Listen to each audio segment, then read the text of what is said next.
Gómìnà Yahaya Bello rí ẹ̀rọ amúnáwá transformer gẹ́gẹ́ bí iṣẹ́ rẹ̀ àkọ́kọ́ ní ìpínlẹ̀ Kogi.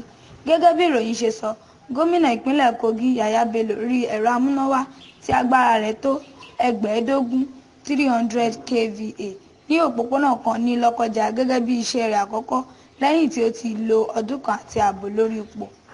Ìkan lára òǹlò ẹ̀rọ ayélujára Facebook tí ó pín àwòrán náà, ó kọ síbẹ̀ pé ó lọ pẹ̀lú ọkọ̀ tí ó tó 20 tí gbogbo rẹ̀ fẹ́rẹ̀ jẹ́ SUV láti lọ sí iṣẹ́ takuntakun tí ó ṣe yìí.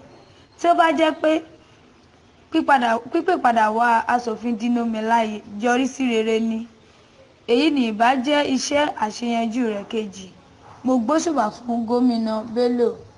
Aṣòfin Dino Melaye náà pín àwòrán yìí tí ó sọ pé àríyá ńlá bí Yahaya Bello ṣe sí iṣẹ́ rẹ̀ àkọ́kọ́ láti ìgbà tí ó ti di gómìnà. Ẹ̀rọ amúnáwá kan ní kòtò pẹ̀lú kápẹ́ẹ̀tì àwọ̀